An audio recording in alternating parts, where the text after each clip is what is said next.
Hello everyone, welcome back to the channel, your spot for the bold truth they try so hard to hide.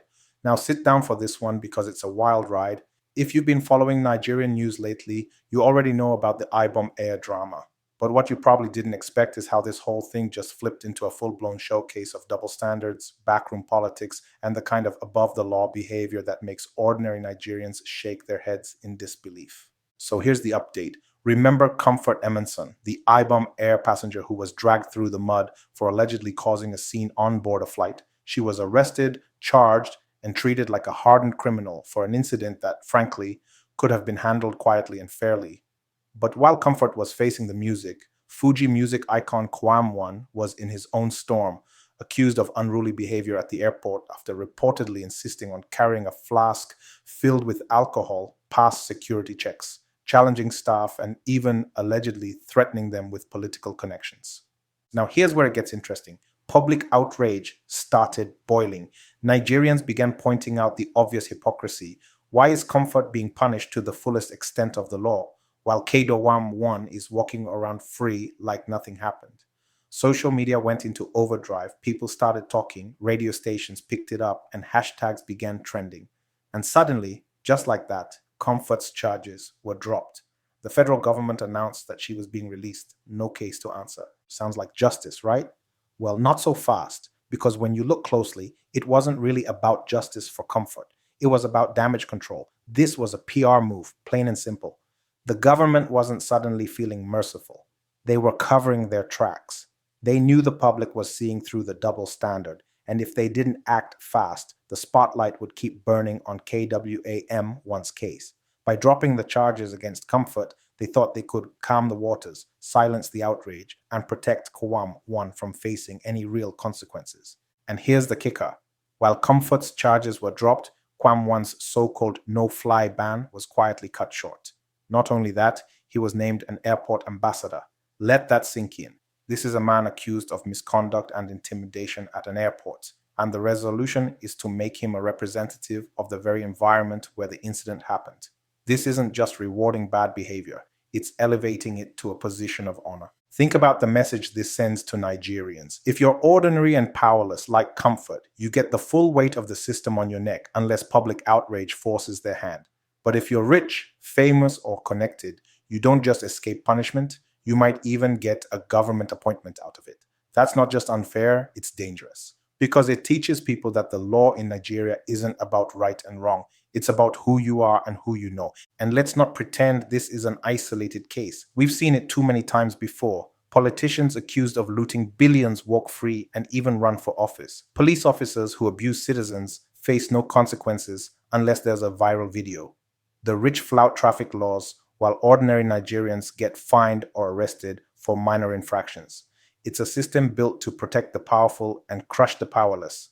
What's even worse is the brazenness of it all. They don't even hide it anymore. Appointing KWAM1 as airport ambassador after this scandal isn't just tone deaf. It's like a slap in the face to every Nigerian who believes in fairness. It's like they're saying, yes, we know he broke the rules, but he's one of us, so deal with it. And because too many Nigerians have been conditioned to shrug and say, nah, so we be, they get away with it. But here's the thing. We can't keep accepting this. We can't let these stories flare up for a few days on social media and then fade away. Because every time we forget, they get bolder. Every time we move on, they push the limits further. This isn't just about an airport incident. This is about the soul of our country. It's about whether we want a Nigeria where the rules apply to everyone or a Nigeria where justice is a game of connections. And for those who think this is just celebrity gossip, think again. This is a reflection of how institutions in Nigeria are run. The aviation sector is supposed to be one of the strictest because safety and order are literally matters of life and death. If staff can't enforce rules on someone like KWAM1 without fear of retaliation, how can they enforce them on anyone else? And if airport ambassadors are chosen based on fame instead of exemplary conduct, what does that say about our values?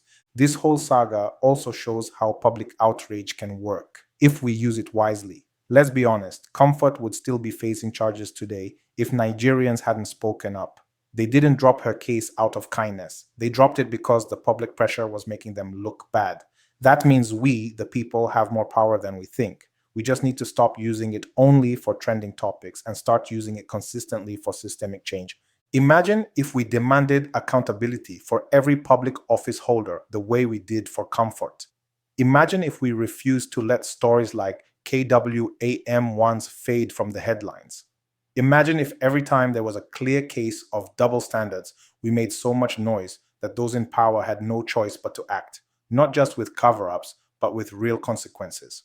The problem is too many of us get distracted. We fight hard for 2 days, then move on to the next gist. Meanwhile, the people we're fighting against have patience. They wait us out. They know the outrage will die down. And when it does, they quietly go back to business as usual. We have to break that cycle. So what should have happened here? Simple, equal treatment. If Comfort faced charges, so should KWAM1. If KWAM1's actions were serious enough to warrant a ban, that ban should have been upheld. And under no circumstances should someone accused of that kind of misconduct be made an ambassador for anything, let alone an airport. That's not just common sense, it's basic decency. And while we're at it, let's ask some tough questions. Who made the decision to appoint him? Was it the Ministry of Aviation, the Federal Airports Authority? Was there any consultation with staff, passengers, or the public? Or was this just a top-down order from someone high up who thought rewarding a connected person was more important than setting the right example? The bigger issue here is credibility. How can we trust our institutions when they pull stunts like this? How can we believe the rules mean anything when they can be rewritten at will?